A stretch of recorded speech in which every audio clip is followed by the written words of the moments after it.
They will win the Bundesliga. But what's more worrying is that games like this against the top teams, and that's the last proof that company got to do before he wins people over. So Bayern could be fine with the result, but the environment, the fans, and the pundits and the experts, Bildzeitung, Sportbild, Kicker, they won't be happy with that because they see this is not the Bayern they were asked to trust.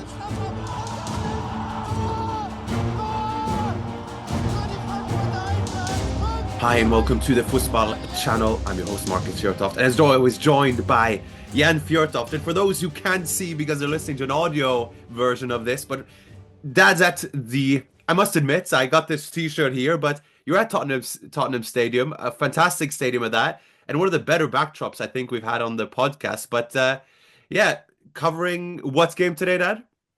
I'm doing Tottenham Manchester United, and the reason I'm here so early is that because I'm not sure if you can see it. Is it cockerel? Like the rooster? Yeah, so I went all the way up, and we did that. We had to be secure and safe. So I am in Tottenham today, and that's why I let you wear the I Love You Arsenal I had shirt. to balance things out, Daddy. Yeah, we had to balance things out, but I'm doing Tottenham Manchester United today. That is... it's a big game for them because I'm not saying that one of them will be relegated, but you could be dragged down there. That doesn't help you confidence being that team that is too good to go down, because before the season, everybody said, yeah, the newly promoted team will be down there, as they are, but they shouldn't be dragged down there. But we're going to talk about the big game in Germany last night, Marcus, which I was a bit disappointed in terms of entertainment. Well, and we'll get into that in terms of the different narratives that can be spun here. But let's talk about this. We've got the historic champions against the defending champions. We've got first against second. We got Leverkusen against Bayern.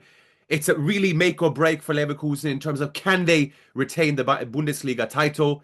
It ends up being a 0-0 draw in a big month for Bayern, where they've played Bremen at the beginning of the month. They've had Celtic in the Champions League. They have them coming up. They have tough games against Eintracht and Stuttgart as well. They get a 0-0 result away, but a lot of the coverage has been negatively focused on Bayern's performance. Now, why is that? And is that fair reflection in terms of what we come to expect of Bayern? I think Alonso's never lost a game against Bayern Munich. That is point one. 6 games. As you was, yeah. So it's 3-3-0, I think now, his stats on this game. And to summarize that game, Bayern were awful. I mean, they had the first shot on goal, I think, in the 73rd minute. And they're breaking all kind of records, being so desperately bad. The stats, Marcus, I went through the stats this morning. 6 corners for Leverkusen, 0 for Bayern. I'm not saying this is a game of corners, but it just tell you that how the game was. Having said that, we can congratulate Bayern Munich because they won the league, because they are 8 points ahead of Leverkusen. They have a better goal difference. But wow, in terms of how far they can go in the Champions League, this is not good enough at all. So I got and I guess the Bayern fans and the pundits and the so-called expert, as the DJ here is going on overtime here at Tottenham Hotspur Stadium, it was very disappointing by Bayern, and they were not creative. Company would probably say, we got a clean sheet, and they didn't win, right? They could have been down to 5 points, would made it. But Leverkusen have all reason to feel disappointing that they didn't win, hitting the bar twice. We had a Wirtz chance there in 90+1, which was big. So, now very bad game from Bayern Munich and a very good game by Bayer Leverkusen.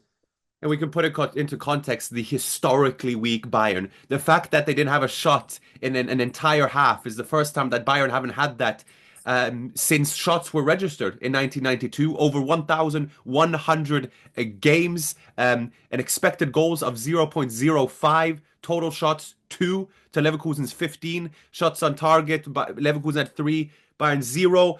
Now, obviously Bayern will spin this in the fact that, hey, we're 8 points ahead. We've secured a point away to Leverkusen. Yes, certain times we will not play the best of football. Today we had to defend. All credit to Leverkusen, who played a great game, and we had to sort of adapt to that.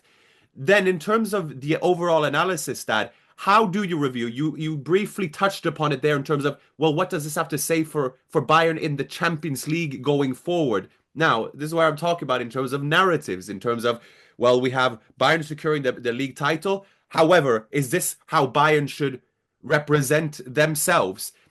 How do you think Bayern will take this? Do you think that they will be aware? Do you think that they believe their own words and saying, okay, we are fine with this point and we move on? Because that's very much the sense I'm getting from the Bayern camp. Yeah, but I think that's right as well, because they have to concentrate. They are playing, I think it's Tuesday against Celtic at home. They just have to get that out of the way. But the standards of Bayern Munich is to go far in the Champions League. And if they keep on playing like they do now, and also times of that game in Glasgow, they didn't play very well, but they're through. They're out of the FA Cup, the German Cup, so to say. They're in the Champions League. That is the standard. They will win the Bundesliga. But what's more worrying is that games like this against the top teams, and that's the last proof that company got to do before he wins people over. So Bayern could be fine with the result, but the environment, the fans, and the pundits and the experts, Bild-Zeitung, Sportbild, Kicker, they won't be happy with that, because they see this is not the Bayern they were asked to trust. Having said that, Marcus, I think they have to calm down, because they will win the Bundesliga now with the 8 points and 12 games to go. So I think that in the camp of a Bayern, they will be happy still. And we can recognize our own, or the critics' hypocrisy in a way, because we can point to the Bayern game or the reverse fixture at the Allianz Arena. I'm looking at the stats in front of me. Then it was Leverkusen who had 0.06 expected goals. They had 31 ball possession. Leverkusen had 3 shots. Bayern had 18, etc. But the point we're making here, isn't it, is that Bayern are held to a different standard. And that's part of the overall analysis that we make between these two teams, isn't it? Which is fair, because that's the culture of Bayern. They won it so many times. They have a culture since the 70s. That's not Leverkusen. What was interesting by Leverkusen in terms of the game was that the game started without Boniface, without Schick.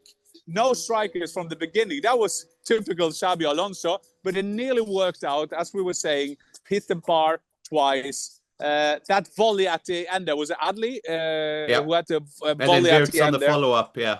Yeah, and a good save, to be fair, from Manuel Neuer. And that was so close to Florian Wirtz, the wanted player, of course, at Bayern, that he kind of was the decisive guy. But at the end of the day, it's 0-0. It was not good enough for Bayer Leverkusen. You can flip it and say the reigning champion couldn't win at home when they were so much better than Bayern. But unfortunately, this is the end of the excitement of the title, because Bayern won't give this away, because if there's one thing you have to compliment company is that they win when they have to win. They do what they need to do. And the Bayern camp could say the same about this game. We did what we had to do at Bayer Arena. Exactly, and Kimmich came out after the Feyenoord game when they lost 3-0, and also against Celtic there as well, where there was a tone of, we're not probably a top team yet. We're still learning. It still very much seems like that's the sense from the Bayern team, from company's perspective as well. Like I said, Bayern have a big month coming up now with Eintracht and Stuttgart in the league as well as Celtic in the midweek. They get through that. They are playing Union Berlin. They're playing Augsburg. They're playing Heidenheim. They're playing St. Pauli. I would say they're playing Dortmund there as well as part of the lower table teams, which is a separate discussion entirely. Then you're thinking, okay, get through this month, and then it's plain sailing. We can focus, and then we also must give credit to Leverkusen and their performance overall. A very good performance at that, but just couldn't get that clinical finish, which has probably been a bit emblematic of their season in the league in terms of not being able to finish off chances and too many draws. Too many draws. I think that is how to summarize the season, and there are probably reasons for that. Winning the Bundesliga. We said in the first podcast when we started the season, there is no pressure on Leverkusen to be the reigning champion, because everybody expected Bayern to get back. The only thing that could fail them was that company couldn't find his feet, so to say, in Munich. But he's very popular. They're happy with him. But, and I guess that will be the last analysis of this game and Bayern at the present, they have to win against a great team. They have to win one of the big games to take them to the new next step of this season. They, like you were saying, they could slip up against Stuttgart and Frankfurt, but they got an 8-point lead. That should be enough to win the title. Then it's all about how far they will get in the Champions League. If you're going to judge this season, to win the Bundesliga, that's fine. They're back. They have that throne, so to say. But to make company into one of the better coaches at Bayern, they have to do well in the Champions League. And just to conclude this episode, I guess you are covering a Premier League game. We are talking about German football. I gave you a little task. I said, give me the top 5 Germans who have played in the Premier League. And I'm curious to hear what you have arrived upon. So here are my top 5 Germans playing in the Premier League. And I will start with the first one I have to mention. I will have to mention Robert Huth, who won the Premier League with Chelsea. Wow, famous for winning that title with Leicester in 15-16. So I have to put him in. One and another guy that we like, Marcus, or you, one of your favorites, Özil, who played at Arsenal. But if I see his whole career with Germany, Real Madrid, and Arsenal, I would have put him in. But he's just get a nice mention here because he didn't win enough. Yeah, a good mention, noble. And then I have to put Uwe Rösler, our friend Marcus, who played for Manchester City, did ever so well for them. So that's my mention. But I will start at number 5.